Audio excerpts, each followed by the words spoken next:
a story about Bert Adams. Bert has problems. To begin with, while Bert sells a good line of food products, business could be a lot better.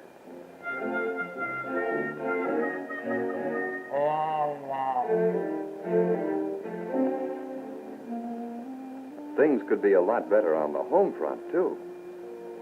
Here's Betty, Bert's ever-loving, patient wife.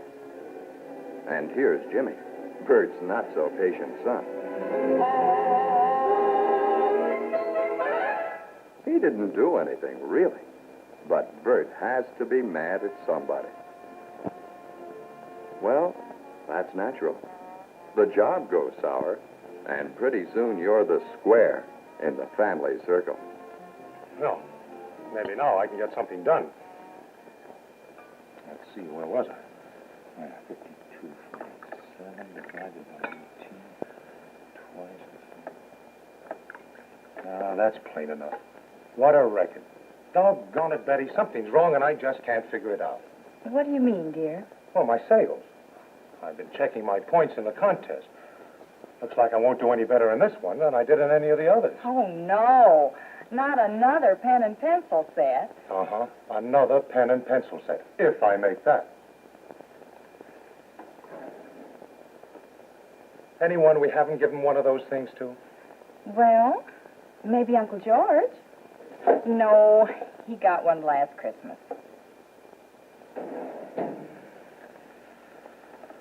I'm sorry, dear. Someday I wish we could win a big prize. Something for you, honey. Something real nice. And I don't see how I'll ever make it.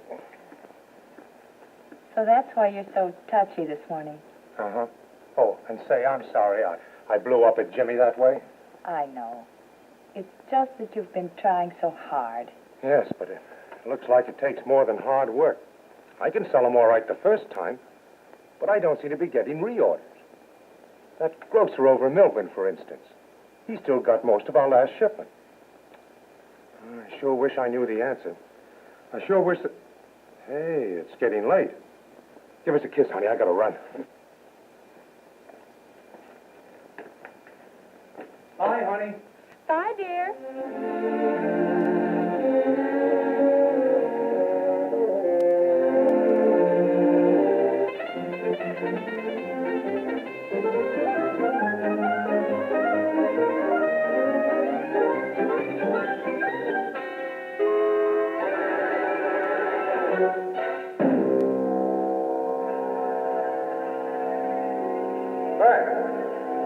Bert Adams. Hey, Bert, wake up. Snap out of it, fella.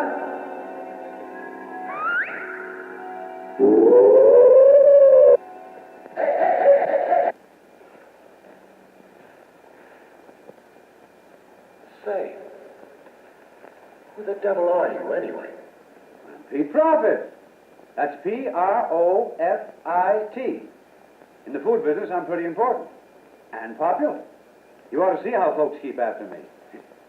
It's high time you and I were getting together, Bert. You know, you really haven't been doing right by me. That's why I fixed it so you'd pay me this flying visit. You did that. Why, you... No, Bert. No hard feelings, surely. No hard feelings. You got any idea of the size of this bump back here? No, I'm sorry about that. But it won't show with your hat on.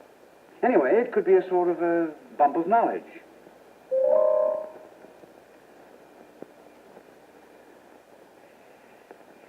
Now down to business.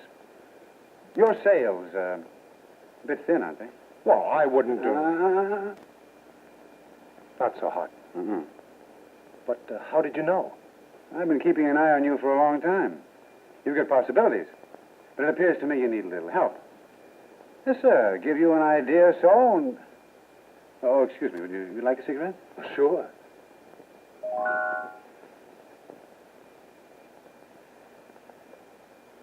Now, getting back to those sales. Well, I don't know what's wrong. I hit hard on price, quality, and turnover. Well, those things are all important enough. Maybe you're just doing what every other salesman does. The main thing is, are you selling ideas? Ideas that will help retailers move your goods. Well, what do you mean? Well, just this. People simply don't just buy a loaf of bread or a pound of butter. They buy the benefits that those products will give them. Now, when the grocer can make people see and want those benefits, the product is bound to sell. Yes, but the ideas you just mentioned, where do they come in? Ideas can help the grocer sell your products to the shopper. And ideas that sell the product's benefits will increase sales and you'll get reorders. But let's not jump the gun. First, I'd like to show you a few facts about how your customer's business operates. Look up there. Not too many years ago, nearly all retail food sales were on a strictly service basis, with clerks waiting on each customer. And then came self-service. When shoppers realized the convenience of self-service, as well as its many other advantages, they went for it in a big way. Surrounded by new ideas, they were free to pick and choose, shopping as slowly or as rapidly as they wished. Actually, more than 2/3 of today's food dollars are spent in self-service operations, in big markets and smaller stores as well. Today's modern stores represent big investments. Some $1 million or more. Some stores have nearly a mile of aisleways. Sure, I know it's big business, but where do I come in? Right here. Today's grocer faces some pretty important problems. Have you thought much about that? With the problems I've got? Uh-huh. Your grocer's problems are yours too, Bert. If you can help him solve his problems, I think you'll find most of your own problems will be solved. Now, look over here. In these days, a grocer has greater overhead due to the equipment and operating costs of doing business in a modern way. Then there's the matter of lower markup. Average markup used to be 25 to 30%. Today, it's 11 to 18%. These factors mean less net profit per dollar of sales. Now, the average net profit once was 10%. Today, it's 2% or less. So the grocer has to do a greater volume of business to make money. Now, all three of these problems are getting tougher all the time. That gives your customer a lot to think about, doesn't it? Yeah. Yeah, it sure does. Uh-huh. And to offset these problems, your customer needs more traffic, faster turnover, extra sales. That's what it takes to move goods out of their stores. And that's their real goal, isn't it? Of course, you can tell me some of the things that move goods, can't you, Bert? Oh, sure. Price, promotions, coupons, premiums, advertising, packaging, display, customer convenience, a lot of other important things, too. But to be successful, all of them depend on store traffic. Today, more than ever before, food retailers are competing for people. And once these people are in a store, it's important for you as a salesman to know how they shop and why they buy. Self-service has changed shopping habits a lot, you know. Today, up to 2/3 of all self-service food sales are the result of store decisions. Decisions to buy this or that particular product are made right in the market, where brands and foods fight it out in the battle of the budget. You see, Bert, many people enter a store with their general needs in mind, but they're also looking for ideas on what to buy. Nobody sells them, they sell themselves. And the smart merchandiser keeps that in mind. Yeah, now I see what you're driving at. But come again on those store decisions, will you? Here, I'll show you. Let's tune in on her thoughts. Need a vegetable for dinner. Broccoli looks good today. She knew she wanted some kind of vegetable, but the actual decision on the purchase is taking place in the store. And here's that most important store decision of all, the impulse purchase. Something the shopper hadn't the vaguest idea of buying when she walked into the store. My, they look good. Many times, these extra sales make the difference between profit and loss for your retailers. Now, give them good ideas on how to get these extra sales. You won't have to worry about reorders. Impulse sales have become big business, Bert. Well over 1/3 of all foods bought today are bought on impulse. Completely unplanned, extra purchases that bring in extra income. But see for yourself. Here's what this shopper planned to buy.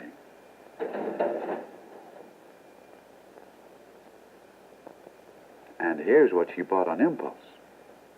More than a third of the total. Look what it means in dollars and cents. And 1/3 is only average. Some stores do much better, pushing their net profits even higher. Here's something else to consider. Many products bought mostly on impulse are also high-profit items, like ice cream, snacks, delicatessen products, and others. You see why it's so important to have ideas about how to increase impulse sales, Bert? I see how it would mean real money to a grocer. And it can mean real money to you, too. And now here are a few examples of how important impulse purchases are. 2/3 of potato chip sales are impulse purchases. Over 3/4 of candy sales. Over 1/2 of cigarette sales. And over 2/3 of the sales of cookies. Well, it sounds impressive, all right. But how do you know it's right? 1/2, 2/3, 3/4? Where do you find out all this? From the shoppers themselves, through professional survey reports. Women are asked what they plan to buy as they enter the store. Then they're checked again after they finish shopping to see what they actually did buy. It's a pretty foolproof system. Ah, but it's not the figures themselves that are so important. It's the facts that they prove. And they prove that shoppers, to a great extent, are deciding on food purchases after they reach the store. They prove that shoppers are buying things they had absolutely no idea of buying when they came in. And believe me, Bert, that's a real opportunity. Not only for retailers, but for salesmen like yourself. I see. And now you're going to tell me how to cash in on that opportunity, right? Oh. I simply want to show you some of the ideas that are moving goods in modern food stores. But it's going to be up to you to apply what you're going to see and develop merchandising ideas of your own. Okay, that sounds fair enough. Fine. Then follow me. Well, I'm afraid it's going to take me a little longer. I got to do this the hard way. Oh, sorry. Say, if I could show my customers how to make their profits go up that easy, I'd be doing all right. That's right. Now then, just for a starter, look in there. The part the salesman plays is mighty important. Good packaging, advertising, and all the rest can't get the most out of impulse buying unless the salesman does his part. Here's a competitor of yours with a good idea, Bert. A competitor? Sure. You're all after the same food dollar, aren't you? Well, I never thought of it that way, but, well, I guess you're right at that. You see, he first sold the retailer on the profit of a mass display. Next, he builds the display near the bread. Why? To tie in his impulse product with a demand item. When people buy bread, they're tempted to buy jam, too. See what I mean? Everybody benefited from this salesman's idea. Now, self-service produce. Not only does pre-packaging cut overhead and less handling and shrinkage, but such ideas appeal to shoppers who like convenience and protected freshness. Just listen. The spinach looks fresh and all cleaned, ready for cooking. Fine. Well, I certainly like to shop here. Everything looks good. You see, Bert, when a store installs modern conveniences like self-service produce, store traffic is increased. And a good salesman helps the retailer get the most out of that increased traffic. Here's how one salesman does it. By combining many related salad items not normally displayed together, he not only helps the sale of his salad dressings, but helps the grocer push other items as well. Departmentalization on a small scale. Ideas like this can be profitable almost anywhere in a food store. And here's a high-profit, high-impulse food that's mighty important as a source of extra income for grocers. So plenty of thought is given to ideas that help sell it. Tie-ins appeal to a variety of tastes. And Bert, merchandising ideas which help shoppers plan what to serve make it easy for them to decide to buy. Look, Pete, I'm getting hungry. You're supposed to. That's the whole point of modern food store operation.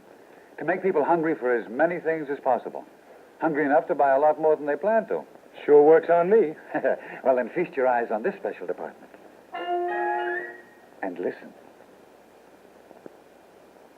Oh, party snacks. Better get something for Tuesday. The girls will be over for bridge. Potato chips are always good. I guess I better get them something else. Seems like that crowd is always hungry.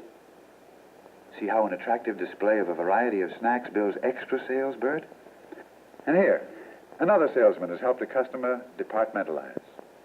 He's also taken advantage of the findings of a survey which shows that dried fruits and nuts sell faster when they're displayed next to the produce department.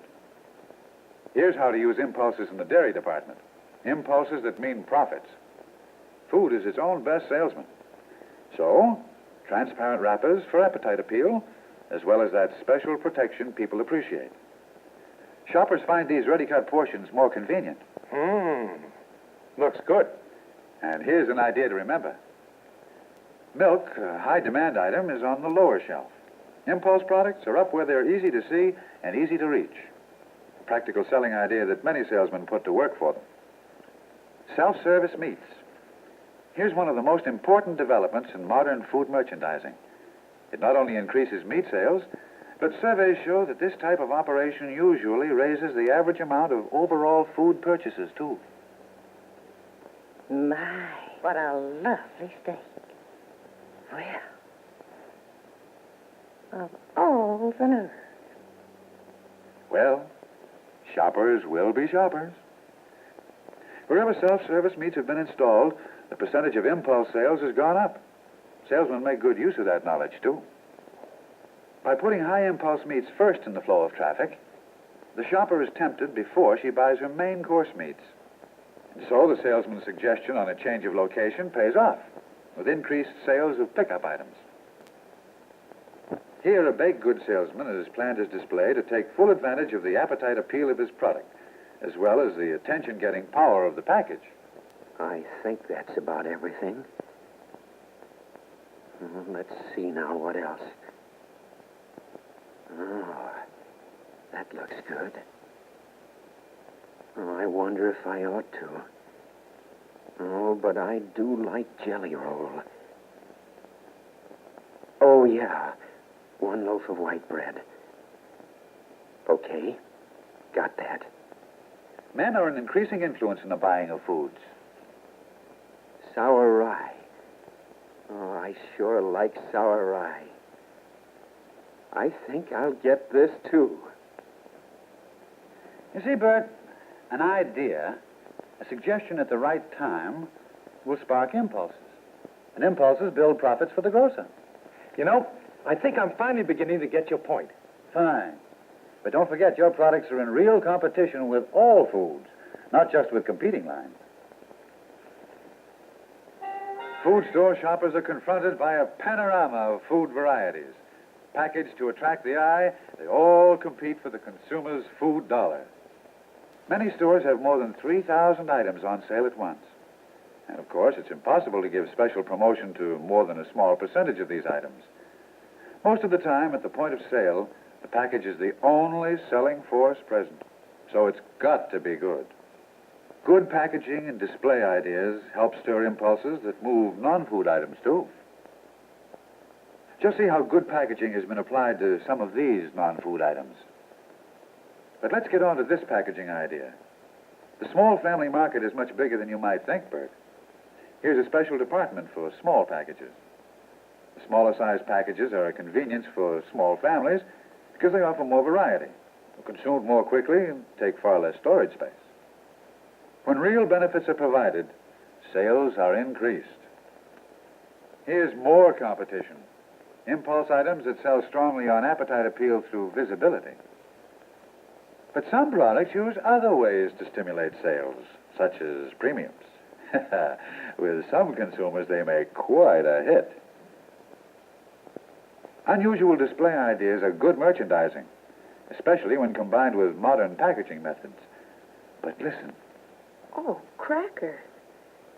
The last box we got was a little soggy before we could use them up. Individual packages inside. Well, they'll keep fresh longer. This display caught her attention, and she likes the fractional packaging idea because it protects the quality of the crackers. It's an idea that stresses benefits, an idea that moves merchandise. And the package itself gave that salesman something additional to sell. And then here's another salesmaker. Packages that stimulate appetite appeal, attract attention, increase impulse buying. Of course, there are a few human problems in self-service that sometimes give a manager gray hairs. Here's a food sold almost entirely on impulse. These gleaming packages catch the eye and let you see what's inside. And so candy moves into shopping basket after shopping basket. The volume has grown with self-service until food stores do 1/5 of the nation's candy business. Again, the package gives the salesman a strong talking point. Here's another idea that sells. An eye-catching advertisement teamed with a good package and a special display. The ad reminds folks, here's the product they've read about. The display makes it easy to see and easy to buy. Say, there doesn't seem to be any end to these food-selling ideas. There isn't? With a little thought, you might get a few for your own product. But keep this in mind. In suggesting merchandising ideas, remember that nothing sells food like food itself. Get appetite appeal working on your side. Ha-ha, you see? Appetite appeal. A powerful selling force.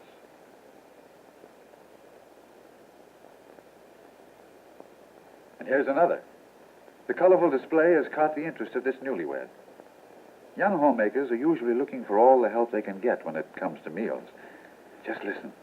I need a vegetable. But how do I cook it? Oh, here, it tells me. Why, it's easy.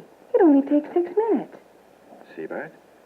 Good packaging, tempting pictures, and tips on cooking helped her decide to buy. And you can bet the bid for impulse sales goes on right up to the checkout counter. And here's the last chance for getting impulse sales, so the good merchandiser takes advantage of it. Well, Bert, how about it? Does this begin to show you some of the possibilities for using merchandising ideas to get reorders? It sure does. You know, I was just thinking. That grocer over in Melbourne. If I could get him to let me set up a tie-in display, and I know just the spot for it. That's the spirit. It takes ideas to move merchandise. After you get the grocer's order, your goods are only half sold. Only when the consumer buys the product is your sale complete. When you sell ideas that get consumers to buy, that cash in on impulse buying habits, that help your grocer turn impulse to profit, to extra sales, greater turnover, and more traffic, then, mister, you're really selling. And knowledge of shopping habits, Bert, can help you get ideas, and can help you sell ideas, not just things. The mark of a real salesman is his ability to sell ideas that move merchandise. It's the salesmen of America who keep the wheels of industry turning. It's the salesmen, Bert, who have contributed the imagination and determination that helped create a standard of living in America that is the envy of the entire world. Gee, that's right. Pete, Huh? I got an idea. Suppose I went...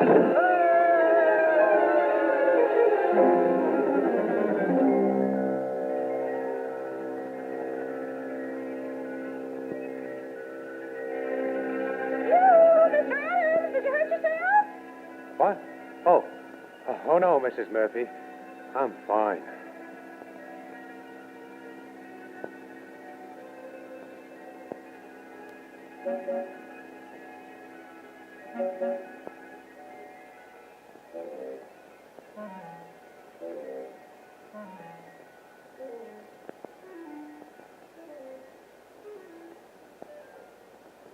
In fact, I'm in great shape. And believe it or not, Bert really was in great shape. As the weeks flew by, Bert went to town. Orders and reorders, cashing in on ideas, selling more and more merchandise by selling ideas to move more and more merchandise. He planned and sold ideas which emphasized product benefits. And the more he put his knowledge of shopping habits to work, the higher he climbed on the sales ladder, until